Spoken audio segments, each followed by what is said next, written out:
Senhor, nós nos apresentamos a Ti, Senhor, com o coração contrito, desejosos da Tua presença, sabedores nós, Deus, de que nada somos, nada merecemos diante de um Deus tão sublime, tremendo, gracioso, misericordioso.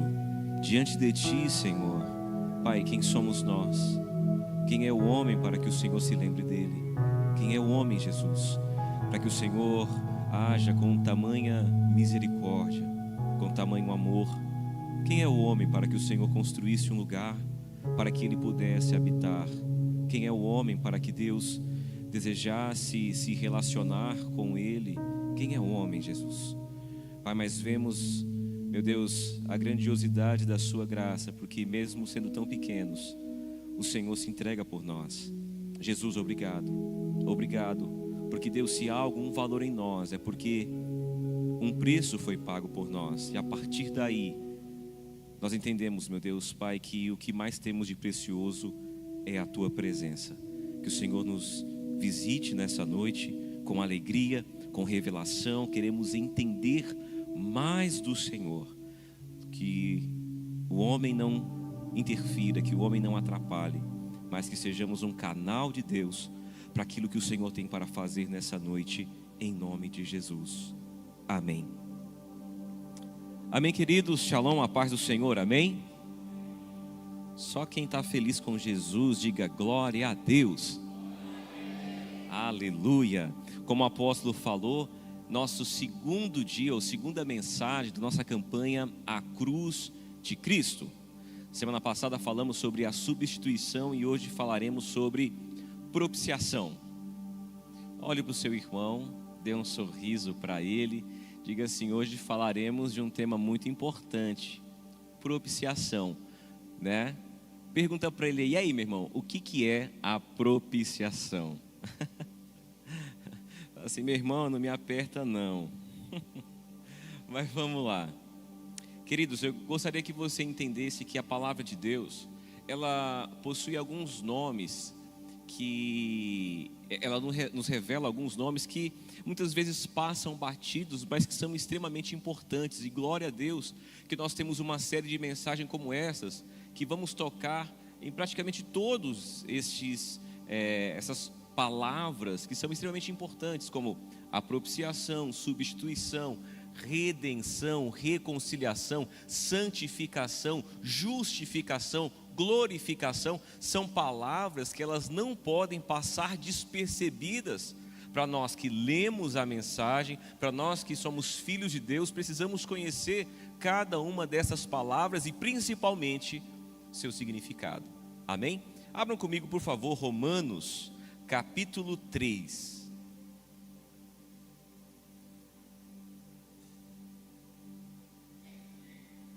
Romanos 3, vamos ler aqui a partir do 23 até o 25. Quem achou, diga amém. Quem não achou, diga misericórdia.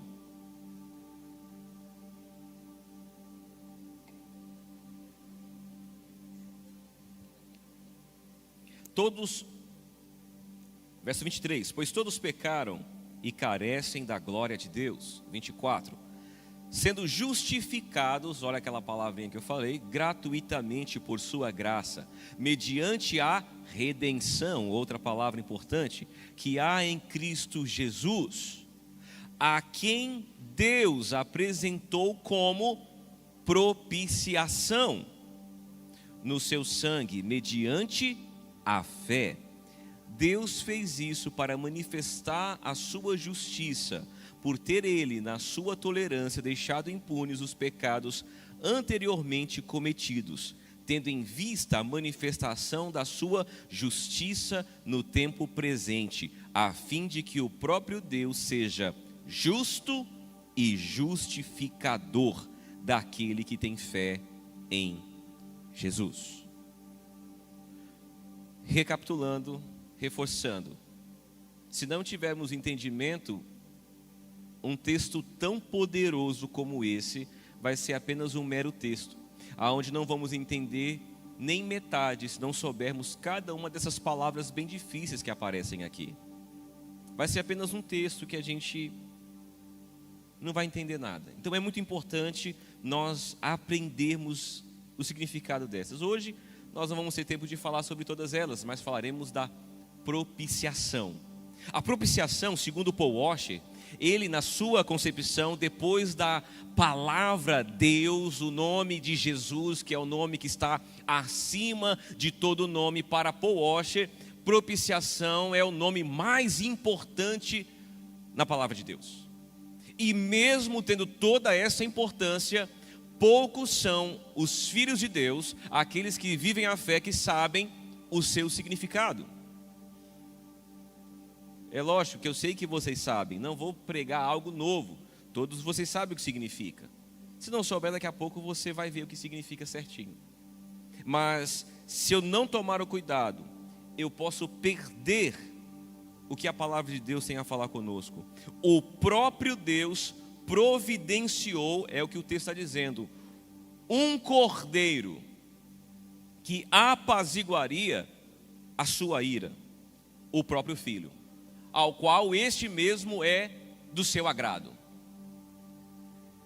Gênesis capítulo 22, nós vemos ali Abraão e Isaque. Eles estão indo segundo o que Deus fala a Abraão para sacrificar o seu filho. Você conhece a história, eles sobem um monte e ali Abraão, na hora de sacrificar Isaque, ele ouve uma voz do céu que o detém e ali há um cordeiro preso nos arbustos. Ali nós sabemos a história, o cordeiro morreu no lugar do filho. Ali, se nós lermos ali apenas esse texto, apenas como uma história, sem trazer para nós o entendimento cristão, se eu não olho para Cristo lendo essa história, é apenas uma história. Se eu não olho para Jesus, se eu não sou capaz de ver Cristo nesse momento aqui, é apenas uma história. É como um discípulo esses dias falando comigo, eu vejo que muitas vezes os 5 primeiros livros é apenas contando ali um contexto cultural. Ali eu acho que não se aplica mais a nós. Só vê dessa forma quem não consegue ou quem não visualiza Cristo em todas as páginas da Bíblia. Porque ali é uma revelação clara da substituição que nós vimos semana passada e da propiciação. Porque todo o Antigo Testamento e toda a lei de Deus é embasada em sacrifício. Sacrifício, a lei é sacrificial.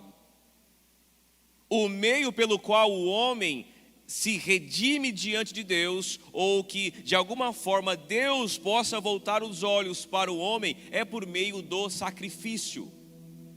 Mas essa mesma lei que exige esse sacrifício não dotou o homem com a capacidade de cumpri-la.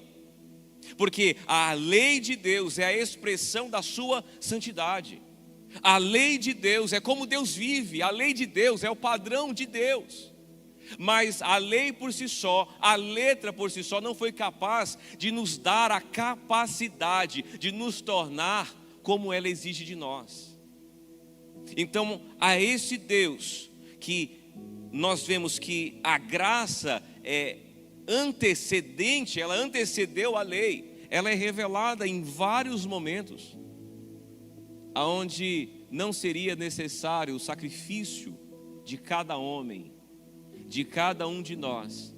Eu fiz uma conta há anos atrás, essa conta mudou porque os anos passaram, mas eu pensei certa vez comigo, Senhor, se eu passei 30 anos pecando, 30 anos pecando ao Senhor, será que seria justo eu passar uma eternidade no céu, ou uma eternidade no inferno?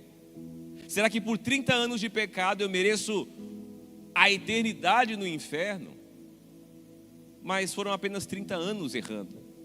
Então vamos fazer um acordo, Deus. Eu vivi 30 anos pecando, vamos imaginar que eu vou viver mais 30, me mata logo agora e eu pago essa conta. 30 anos pecando, por 30 anos sem pecar, estando morto. E parecia aos meus olhos um acordo justo. Tá bom pra caramba, 30 anos pecando, 30 anos sem pecar, e a gente fecha a conta. Vai que eu viva 65. Fica 5 de AV para Deus. Como se houvesse como justificar. Por quê? Porque o erro não foi cometido aos padrões humanos. Imagina se nós agredíssemos uma pessoa qualquer. Vamos pegar qualquer pessoa. Se você me agredisse, se você arrancasse seu sapato aí e jogasse aqui em mim, se me acertasse, a primeira coisa que você ia fazer, eu ia ficar com raiva de você. Vamos dizer que a gente ia brigar muito, alguém ia chamar a polícia aí, deu um problema lá e tal. A polícia veio, resolveu a parada. Vamos dizer que foi muito longe. Fomos à justiça e você talvez seja aí condenado a pagar alguma cesta básica aí, ou fazer algum serviço social. Mas se você pegasse, vamos pegar a mesma cena, só que agora quem está aqui é o presidente dos Estados Unidos. E você faz a mesma coisa, arranca o seu sapato e joga nele. Ah, meu irmão. Aí, como diz aquele ditado, o pau caiu a folha. Você vai sair daqui preso, atentou contra uma autoridade internacional, né? Você aí desestabilizou as relações internacionais e tal. Qual é a diferença? Ambos não são homens, mas a diferença está no quê? A autoridade daquela pessoa. Se nós conseguimos entender que o erro cometido a uma autoridade tem mais peso do que a uma pessoa comum como eu, a gente começa a entender o que nós fizemos para com Deus. O nosso pecado não é apenas o erro, não é apenas a vez que nós falamos mal de alguém, não é apenas quando nós furamos um sinal vermelho, ou como infringimos qualquer lei de Deus, porque a questão não é a lei em si, mas é quem nós ofendemos. Ofendemos um Deus que é triplamente santo, um Deus que é infinitamente bondoso, justo, sábio, piedoso. A esse Deus o nosso pecado ofendeu.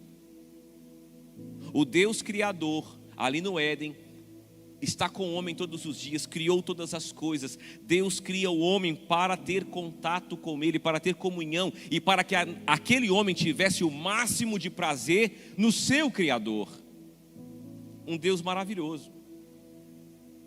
E contra esse Deus, nós pecamos. Daqui a pouco a gente vai falar um pouco sobre Adão. Mas agora a gente consegue entender a gravidade do nosso pecado. A gravidade, a quem nós ofendemos. Então 30 anos não pagaria. Ainda que eu ficasse um ano pagando, ainda que eu vivesse um ano apenas pecando, o resto da minha vida, se eu entregasse como sacrifício, não seria suficiente. Porque o meu delito foi muito alto, não seria capaz de pagar. E a lei de Deus, que é sacrificial, o que ela estabelece? Animais insuficientes. Porque Mateus 12:12 vai dizer que mais valem os homens do que os animais. Se os homens têm mais peso do que os animais, que peso teriam então os animais em sacrifício ao nosso erro para com Deus? E vocês viram isso semana passada.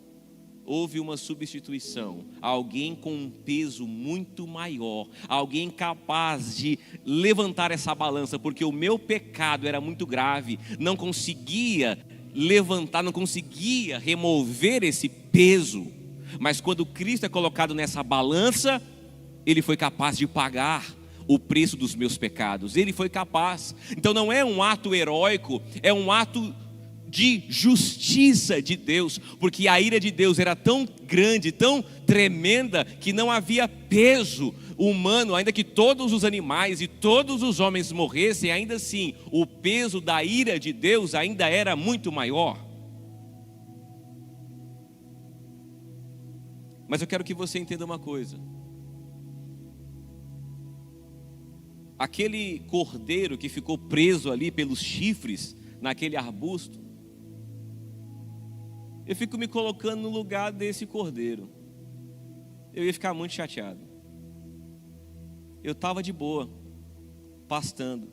Fiquei agarrado aqui, morri de gaiato. Morri de gaiato, eu não tinha nada a ver, eu não fiz nada de errado.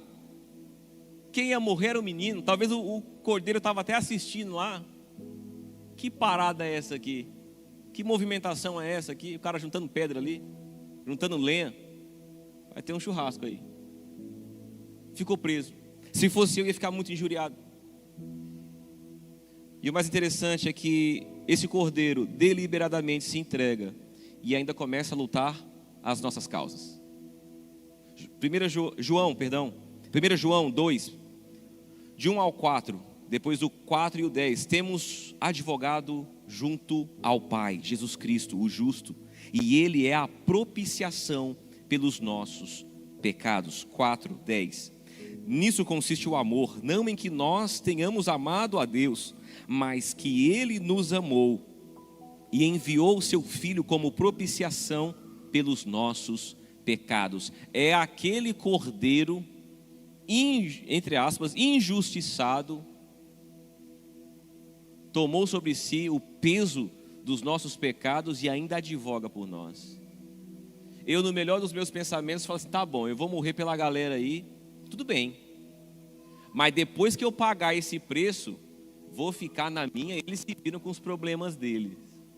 Não, Jesus se entrega, morre por nós, paga uma conta que não era dele e ainda continua intercedendo, advogando diante de Deus por nós.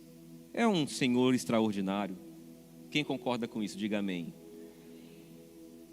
Nós precisamos entender, como C.S. Lewis diz, a propiciação é a ideia de que Deus, ao invés de simplesmente perdoar os nossos pecados, providenciou um meio pelo qual a justiça divina pode ser satisfeita e a nossa culpa pode ser removida.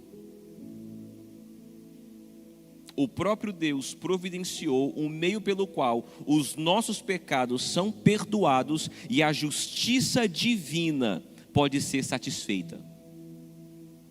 Porque nós não podemos olhar para esse pagar de preço apenas como o Senhor pagando pelo meu pecado.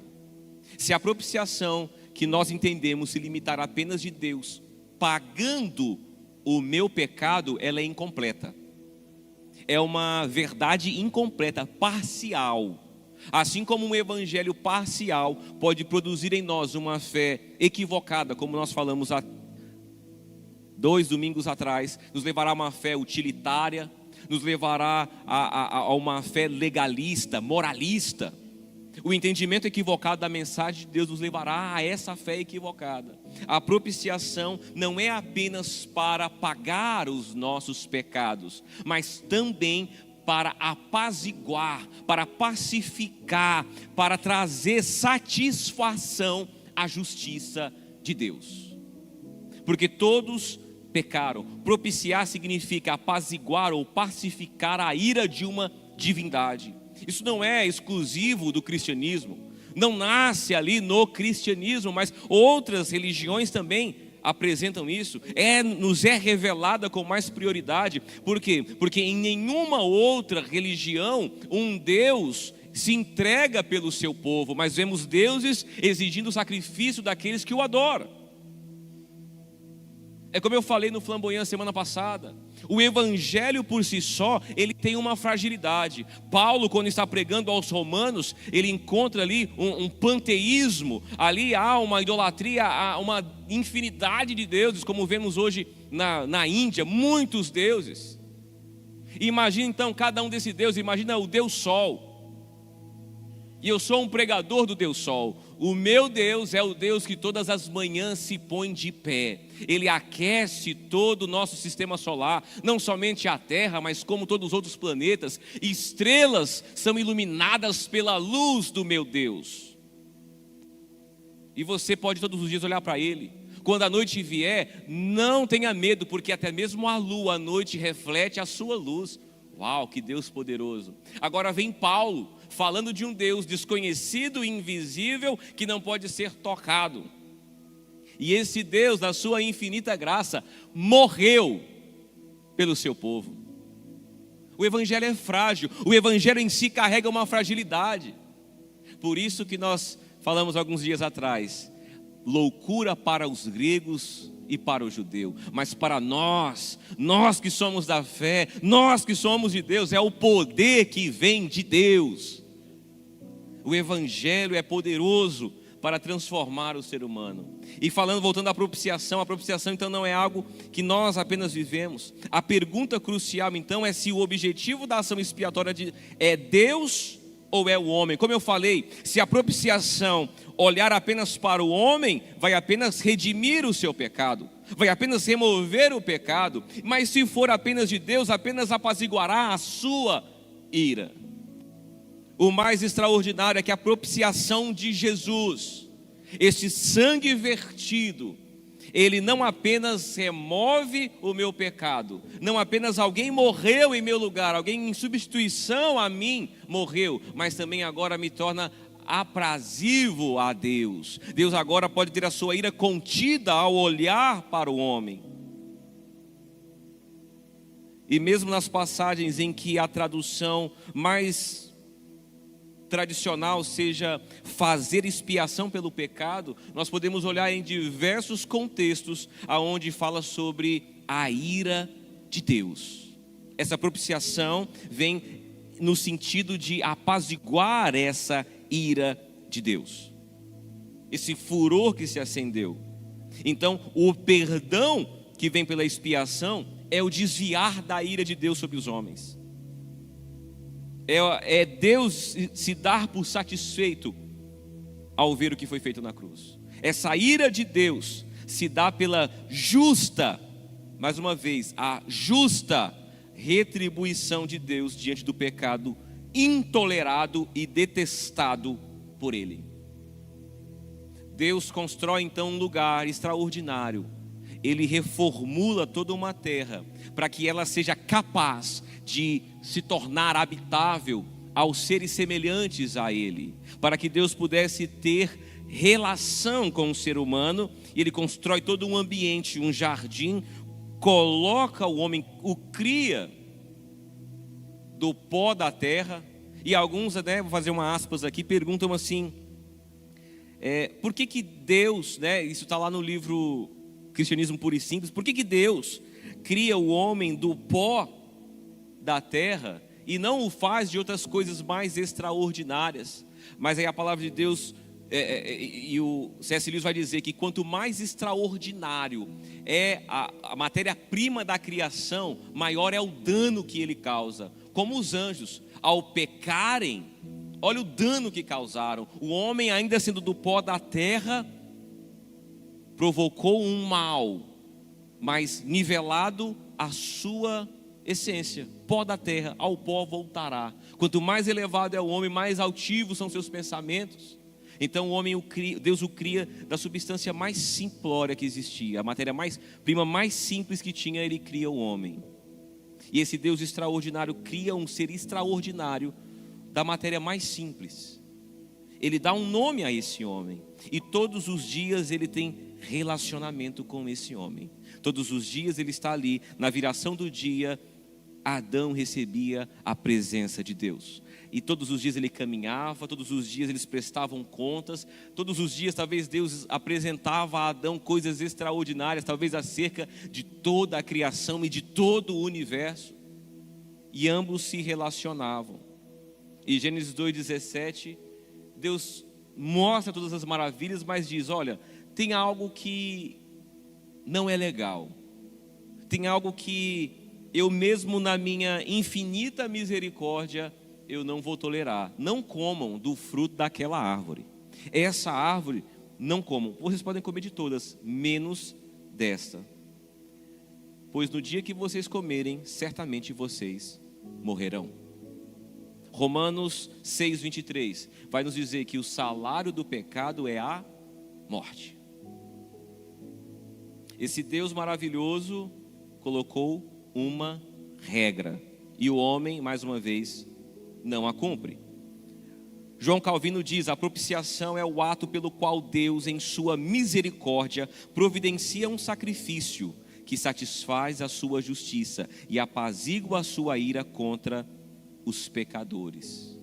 O momento em que a ira entrou no coração de Deus, e não de maneira injusta, como nós falamos, a santa e justa ira de Deus se acende no coração, é quando o homem se vira contra Deus. A ira de Deus. E como é que Deus ainda resolve o problema da sua ira? Ele aparta o homem, ele afasta o homem da sua presença. Nós que nascemos já num mundo distante de Deus, a nós não faz muita diferença. Nós não conseguimos entender o que estava no coração de Adão no primeiro dia em que ele esteve distante de Deus. Nós não conseguimos entender ou dimensionar o peso, a tristeza, a solidão que recai sobre a alma de Adão quando ele esteve longe de Deus. Hoje nós conseguimos entender o que é esse voltar. Nós conseguimos ter o coração aquecido cada passo que damos em direção a Ele, cada poucos centímetros que vamos em sua direção, sentimos o amor de Deus, o cuidado, a proteção, a filiação de Deus, os cuidados de Deus vindo sobre nós, mas não entendemos o que é de um dia para o outro estar longe de Deus. O Adão perfeito agora imperfeito, porque estava longe de Deus. O homem sem seu Criador é apenas pó. E hoje nós comemoramos o dia do Pentecostes. E Pentecostes para nós cristãos é um dia extraordinário, porque nós vemos a propiciação ali clara, genuína, límpida, que é Deus agora não somente no nosso meio, não apenas, também não quero diminuir isso, não apenas Emanuel, Deus conosco no nosso meio, mas agora Deus em nós. O Pentecostes é Deus no céu bradando: o sacrifício foi aceito, e agora eu posso olhar para vocês, e vocês agora são prazerosos a mim outra vez. Outra vez eu posso estar com vocês, assim como um dia estivemos juntos ali no Éden. Ô Senhor, se quisermos desenvolver então a doutrina da propiciação verdadeiramente, necessitamos então distinguir das ideias pagãs. Nós vamos apresentar apenas 3 pontos aqui, para que a gente possa diferenciar uma das outras. E o primeiro ponto é o motivo pelo qual a propiciação é necessária. Por que é necessário então propiciação? Quando olhamos para o Antigo Testamento, quando vemos o Senhor construindo ainda o tabernáculo, dentro daquela igreja móvel, existia um lugar mais íntimo, um lugar mais adentrado. Por fora é o átrio, o santo lugar e o santíssimo dos santos dos santos, ou o santíssimo lugar. E ali existia uma cortina, e dentro existia a Arca da Aliança. E sobre a Arca da Aliança existia uma tampa, onde tinham 2 querubins tocando suas asas. Essa tampa era chamada de propiciatório. Era quando o sacerdote pegava o sangue do animal sacrificado lá fora, entrava neste lugar e jogava o sangue sobre, tentando mirar neste propiciatório, para que Deus do céu, ao olhar para o homem, olhasse e visse um sangue, olhasse e não visse apenas o pecado de Israel, mas olhasse um sacrifício pago. Esse povo é pecador, mas há um sangue pago. Naquele tempo não era suficiente, era limitado. Agora, no nosso tempo, quando Deus olha para nós, ao invés de olhar para o nosso pecado, o que Ele vê? Mais uma vez o sangue. Mais uma vez o sangue está sobre a nossa vida.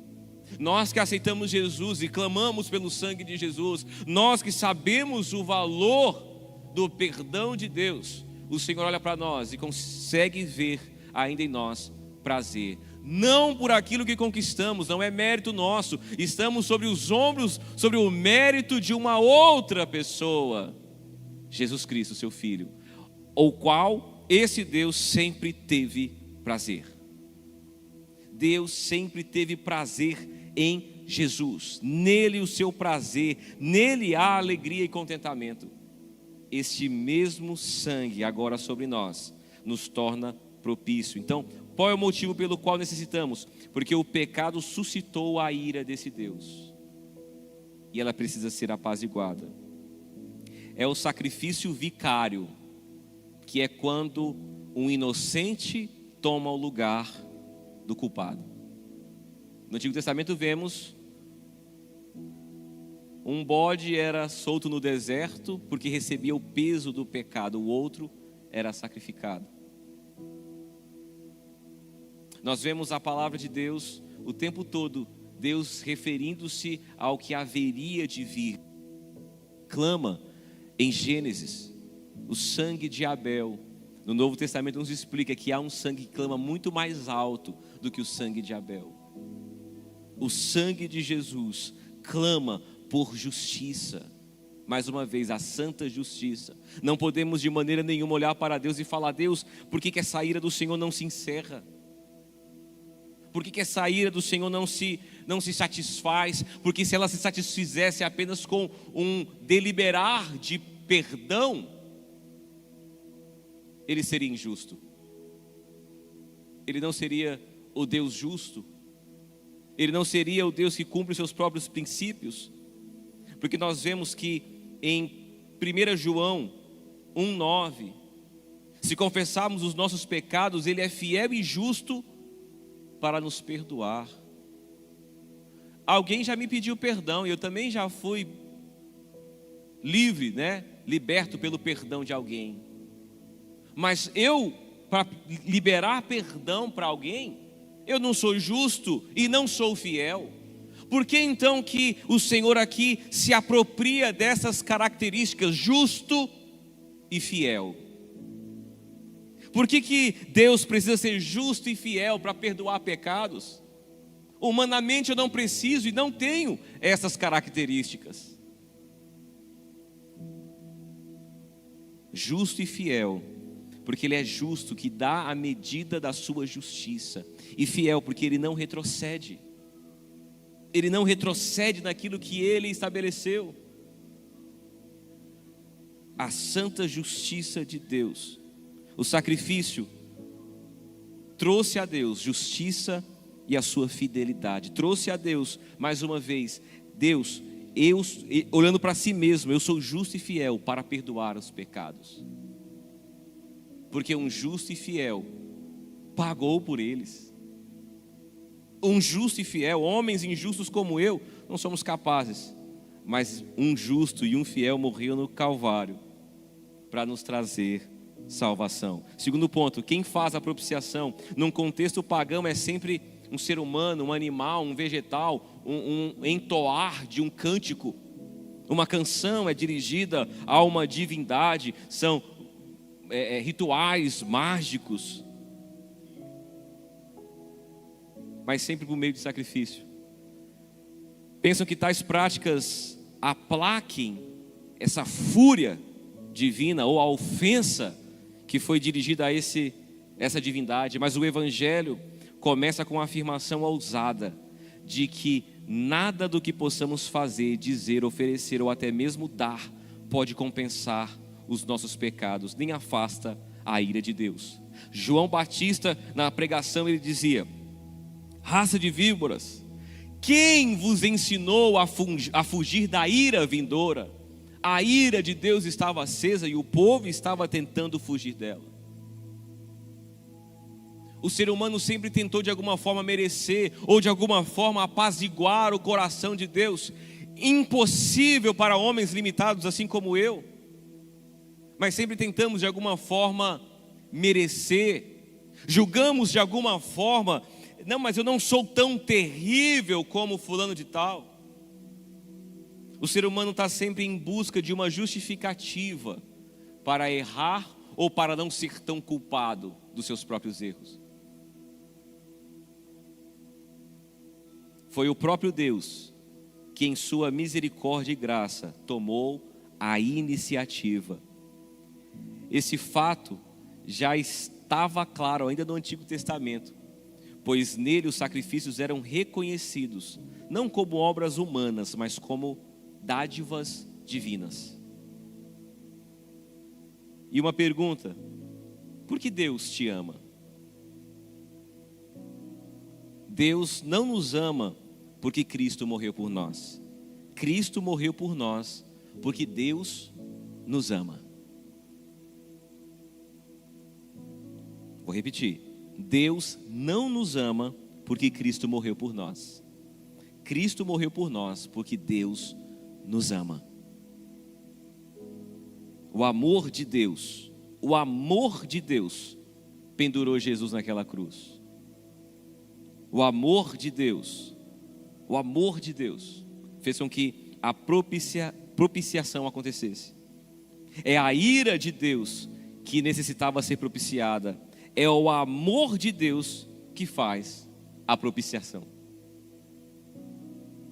Deus aplacou a sua própria ira. Como que a gente pode entender isso? É o pedido do perdão. É você que foi o ofendido. Isso nos é ensinado e é difícil pra caramba para cumprir. É o ofendido indo lá no ofensor pedir perdão. É você que foi o ferido, o ofendido, indo no outro e pedir perdão. É você que foi roubado de alguma forma, indo lá levar um dinheiro para o miserável. Isso numa escala infinitamente menor, mas dá para a gente sentir um gostinho do que é isso. O que a propiciação então mudou foi os seus tratos para conosco. Foi o modo pelo qual Deus age com os homens. Porque o amor de Deus é imutável. Porque estamos certos de que nem altura, nem profundidade, nem largura, nem principados, nem o presente, nem o porvir, nem a fome, nem a nudez, nada disso pode nos separar do amor de Deus que há em Cristo Jesus. Certo, certo. O amor de Deus é imutável. Então o que mudou? O trato de Deus para com os homens. A maneira pelo qual Deus trata os homens. Como nós falamos de Adão, Adão sabe exatamente o que é isso, porque ele vivia o amor, ele viu o amor na criação de Deus, ele caminhou com o amor estava com ele, mas no momento em que o pecado veio, a ira de Deus se acendeu, o amor permaneceu, tanto que Deus o pega e o remove do jardim, para que ele não viesse literalmente a morrer, para que os olhos pecaminosos de Adão agora não contemplassem Deus de uma forma que o mataria. Então como é que Deus faz? Continua amando Adão, mas agora o coloca longe. Então a propiciação não altera o amor de Deus, mas a maneira como ele se relaciona com os homens. É uma porta que se abre, é o véu que se rasga, é os céus que se abrem e Deus pode estar conosco. O amor é inalterado, mas a maneira com que Ele nos trata é que faz a diferença. Por isso que muitos desejaram antes de nós viver o que estamos vivendo hoje, mas não puderam. Temos Deus conosco, Deus está ao nosso redor, Deus está em nós, Deus opera em nós e através de nós. Mas um preço foi pago, Martim Lutero diz: a propiciação é o coração do Evangelho, pois é através dela que Deus nos reconcilia consigo mesmo e nos dá a paz que vem da remissão dos pecados. Temos paz com Deus, temos agora a capacidade, nós sabemos sim que Deus nos ama, isso é maravilhoso, mas agora também sabemos que a nossa relação com Ele também foi apaziguada. É Deus olhando para nós e não vendo mais os nossos pecados, porque um dia aceitamos o Filho dele, aceitamos o seu sacrifício, cremos que o Filho de Deus morreu na cruz em meu lugar, e isso faz com que Deus, ao olhar para mim, veja Jesus. Não nos achegamos a Ele com nosso próprio mérito, nossa moral, o cumprimento de regras e leis. Nos achegamos a Ele, porque existe alguém à frente de nós, porque ninguém vai até Deus se não for pelo Filho, ninguém vai a Deus se não for por Ele, Não existia outro meio, não existia como pagar de outra forma, não tinha como o ser humano se reconciliar, fazer as pazes com Deus, se não fosse por meio de Cristo Jesus. Não havia outro, nem no céu, nem na terra, nem debaixo da terra, que tivesse um preço, que fosse capaz de aplacar essa ira santa de Deus.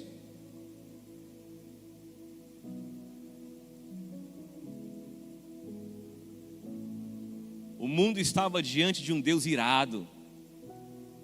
De um Deus irado. Não se engane, a ira de Deus ainda virá. Chegará o dia em que Jesus, na sua segunda vinda, não virá mais como o cordeiro, mas como o leão. E ele revelará ao mundo a ira de Deus. Do que fomos salvos? Do que fomos salvos?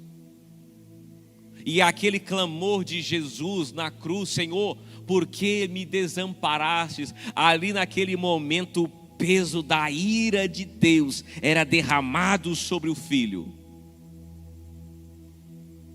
Não se engane, Jesus não soa sangue com medo das chicotadas.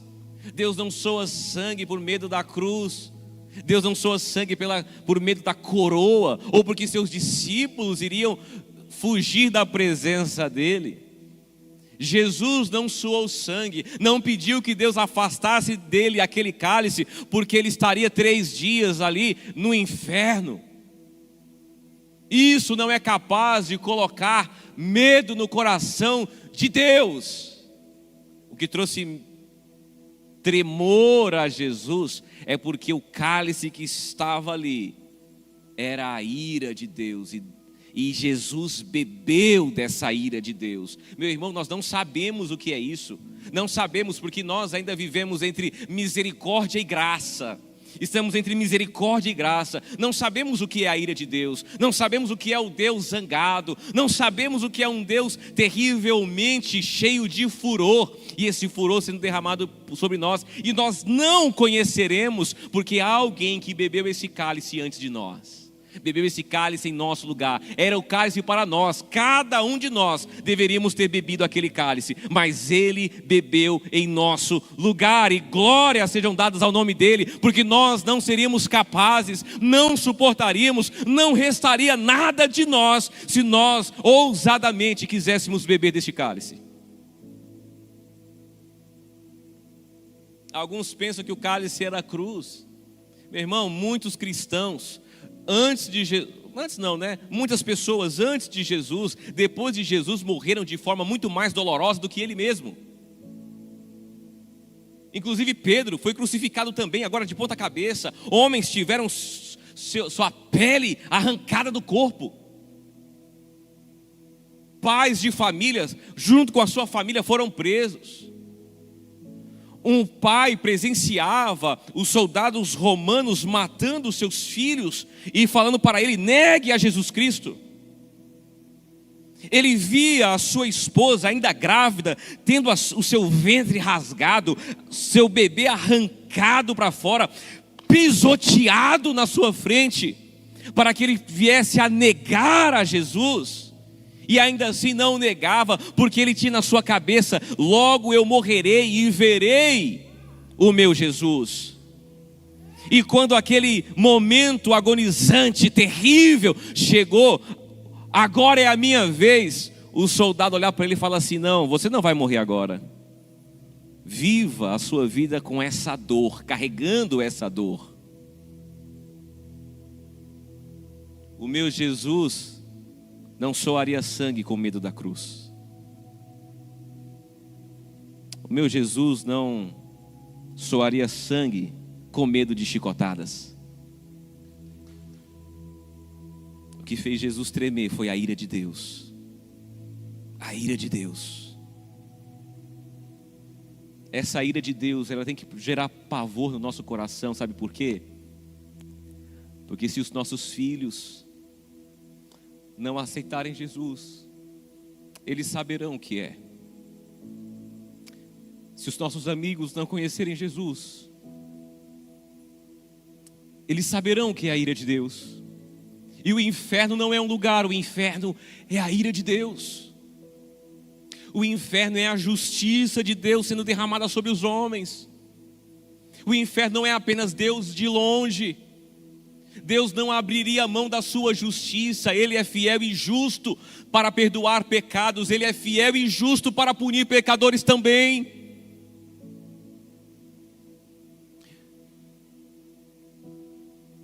A ira de Deus, ela é real.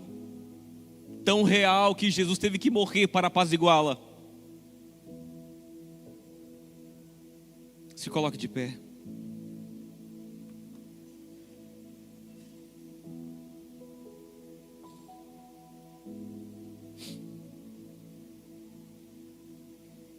Não podemos deixar o mundo perecer diante da ira de Deus, ainda que eles mereçam.